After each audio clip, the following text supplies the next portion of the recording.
Hi, how you doing? Justin here. Welcome to this last lesson in the folk fingerstyle module where we're going to be learning how to add hammer-ons and flick-offs into our patterns. Now this is quite tricky. The first time I learned it, I really struggled with it, so expect it to take a little bit of time to learn. But if you're going to continue your path into folk fingerstyle and you're going to learn some James Taylor or Tommy Emmanuel, Andy McKee, any of those kind of complex guys, you're going to need to learn this technique. It's going to take some practice. What I'm going to do in this lesson, I've written out 4 patterns which use some of the common kind of ideas, and I'm going to take you through each one and explain what's going on. So when you come across them in the real world, you understand how to go about practicing them and the kind of the difficulties that you might face. It's a lot of fun, and you don't want to always have to pick every note that you're going to play. So using hammer-ons and flick-offs is very, very common.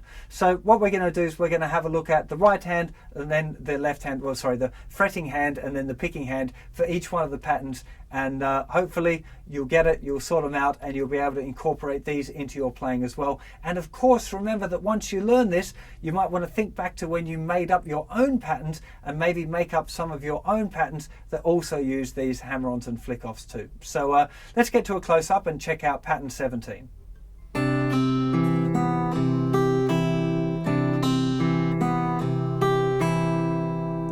Okay, that's the first pattern now. What we're starting off here is with our little finger on the 3rd fret of the 2nd string, and it's flicking off onto the 1st fret of the 2nd string. Now the trick here is that it has to flick off exactly at the and. 1 and 2, and then we're playing with the thumb. So 1 and 2 and 3. Now this one, the part on beat 3, we've just played the open 2nd string, lifting our 1st finger off, and we hammer it down at exactly the same time as our thumb plays on the 3rd beat. So 1 and 2 and 3. And we're not playing that one. Make sure you recognize that that's a hammer-on. 1 and 2 and 3 and 4.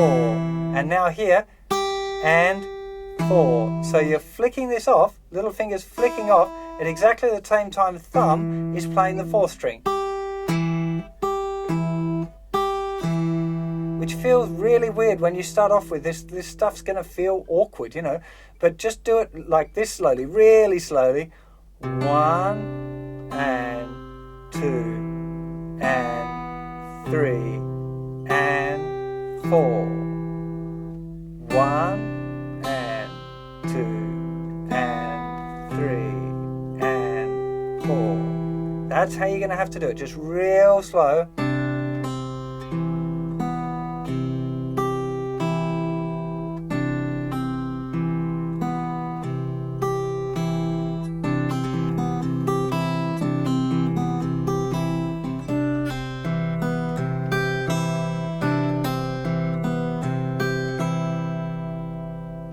So I want you to see clearly now how little this hand is doing for that seemingly quite complicated pattern. Thumb and 2nd finger together, flick off, thumb, 2nd finger, thumb, 3rd finger, thumb, and that's it. So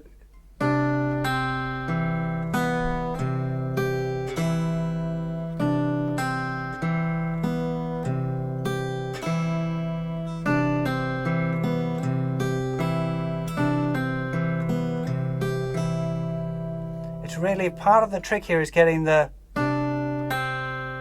resisting the urge to go, because your finger's going to naturally want to play it. Flick. And here, just the thumb and hammering the 1st finger down.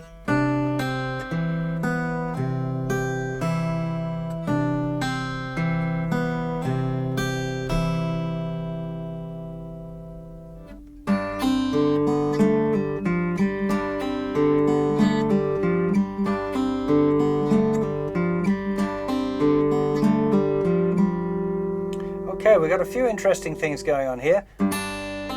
Playing the thumb and the 2nd finger, we're now on the G chord of course, we moved from C to G. flicking off little finger to first finger. Thumb, playing the open. Now we've got thumb and second or first finger, doesn't really matter. Flick off, then we've got a little finger going down, so we're changing the bass note. Instead of, we're now going 1 and 2, 3, 4. We're adding this F note in there. It makes it like a G7. So it'll be thumb playing that note there, the F, third fret of the fourth string.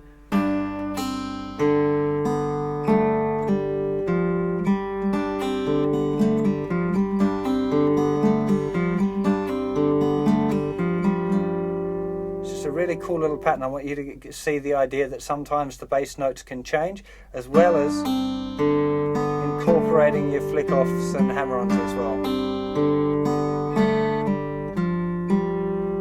Okay, let's check out the picking hand.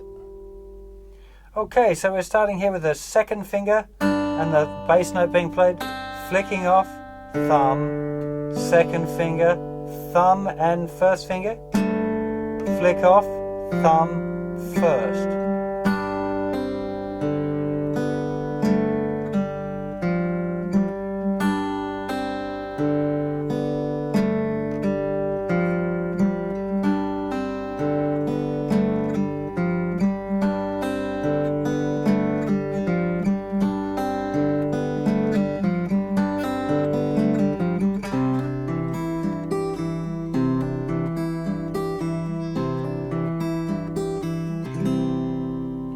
This is pattern 19. This is a fun one because we're now using our Travis picking, 5th string, 4th string, 6th string, 4th string. So on our C,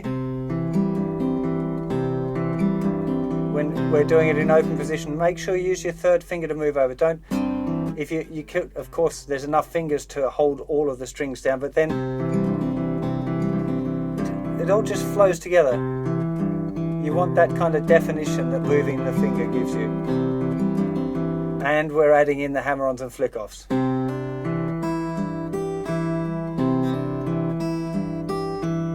So here, hammer little finger in the second string, 3rd fret, bass, open, bass, 3rd finger playing the 3rd fret of the thinnest string, and then that's going to flick off at exactly the same time as you pluck the 4th string. Now, that was really hard to do slow, but anyway.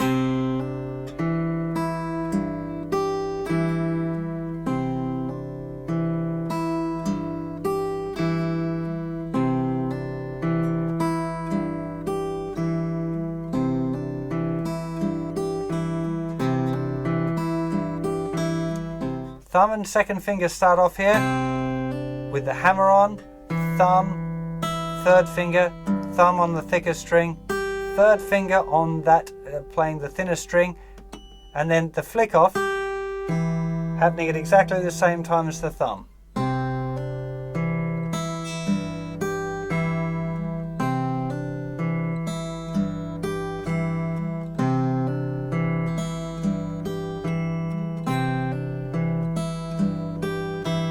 Really think when you've got the flick off, try and connect the movement of your thumb with the flick off, so it's almost like it becomes one movement, because thumb's just playing that one note, but you have to connect the thumb with that flick off movement, because if the flick off comes too early or too late, it'll just sound wrong. Okay, and pattern number 20.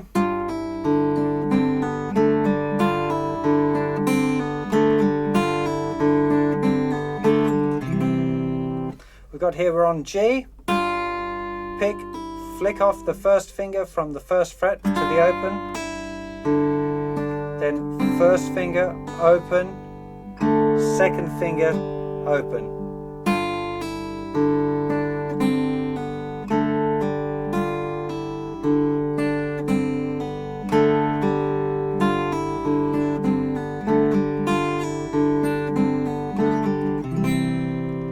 Works nice going to the C, that one. Let's look at the picking hand.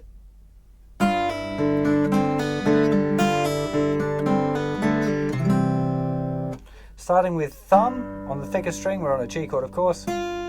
Third finger, playing the thinnest string, flick off, thumb. Second finger, then thumb and second, flick off, thumb and first, flick off.